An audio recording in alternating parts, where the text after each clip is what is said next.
This is the Tapo TC70, a pan, tilt and zoom indoor security camera, and these are the Tapo P110 Smart plugs. Let's take a look to see what TP-Link's smart home range really is like.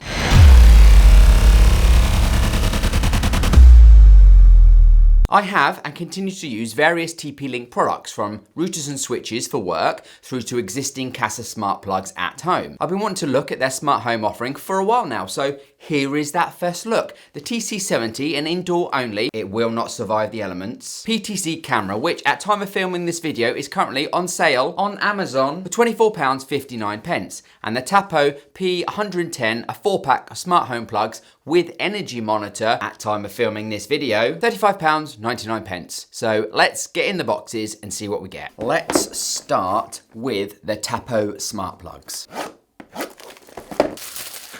Some gumph.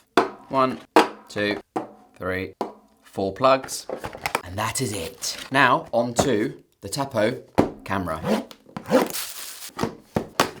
Quick start guide, gumph, UK power plug, wall mounting plate, and the camera itself. Plastic, but good and solid. Power socket at the back, mounting plate at the bottom, and then the rotating head, which rotates on the base. That is what you get in the box. Safety first.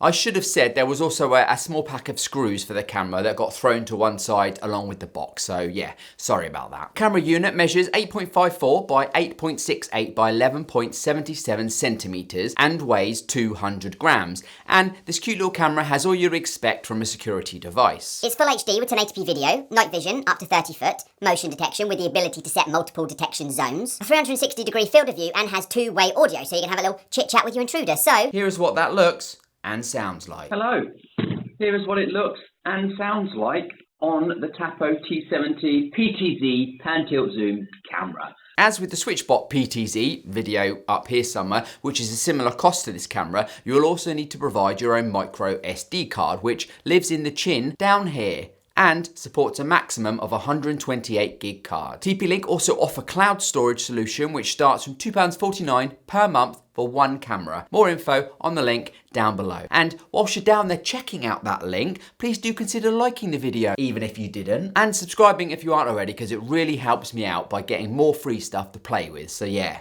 thanks. The camera has support for Alexa and Google Home, no Apple HomeKit currently, which generally seems to be the theme with all the affordable cameras I look at. Camera and its setup are managed via the TP-Link app called Tapo, which is available from your app store of choice, or you can scan the tiny little QR code on the box to get taken straight to it. The same app is also used to set up and control your smart plugs, but before we get on to them, what even is a smart plug? A smart plug is a device that sits between the mains power socket on the wall and your TV, for example. I have an extension lead connected to a smart plug in my living room, which then has my TV, soundbar, Apple TV, Philips sync box and Hue lights all connected to the one smart plug. So I can say, Alexa, turn the living room off. And then all 5 devices are completely powered off rather than all sitting on and in standby mode consuming electricity. The camera setup, as far as I can see, can't be made much easier than it already is within the app. And the app talks you through the steps needed, but basically it's as simple as this. Plug in the camera, open the app and then choose to add a device. Select the camera from the list provided. Now mine wasn't blinking red and green as the app says it should, which apparently means Amazon FFS is in progress. It took a minute and then it was blinking as expected, so I could continue with the setup. The next step was to connect to the camera's wireless network and then jump back into the app. Easier than it sounds here, to be honest. The Tapo app will now look for your camera, which takes a minute or so, and once found, you're asked to enter your Wi-Fi info. It had 0 issues connecting to my mixed 2.4 and 5 GHz network. The app then goes off to configure the camera and get it connected, which again took around 1 minute before I was prompted to enter a name for the camera and choose an icon. That's it, the camera now shows in your app and you can start to view and control it immediately after a very quick welcoming screen. Camera feed loads fairly quick and the app was fairly responsive. responsive. There was a good 1 to 2 second delay on the feed, which is fine in my opinion, and the quality, when set to full HD, it defaulted to 720p, pretty damn good. There are various advanced settings in the camera that you can change, as well as being able to share the feed with other people. Pan and tilt operates as expected, although I found the movement on that very slow. The camera also has its own privacy mode, which is controlled from the app, but we'll look at more of that in a second. 12 seconds later. From what I can see, it's purely a software control on the app that cuts off the feed from the camera. When enabled, the camera turns off until you manually turn it back on again within the app. It's good, but it's only software which can be overridden. It would have been nice to see an actual physical shield like we did on the SwitchBot. Plug setup works in exactly the same way and is just as easy.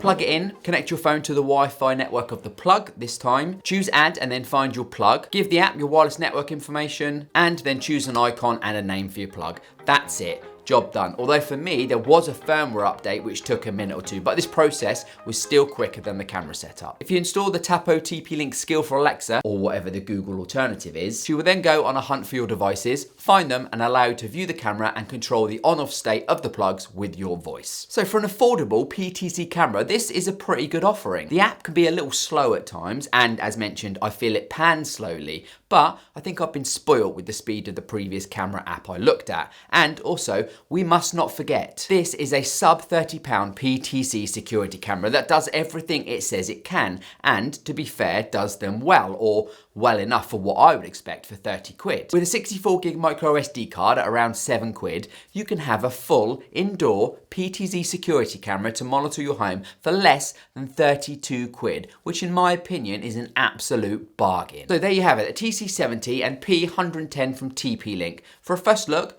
I would say it was a good look. If there's anything you want to know about either of these, please let me know in the comments down below. And whilst you're down there, maybe consider liking the video, even if you didn't, subscribing if you aren't already, and hitting the bell to get notified when I upload new videos, because apparently it really does help me out. Thank you for watching, and goodbye, internet. Throw this shade on me, like they all hate on me. Don't bring that rage on me.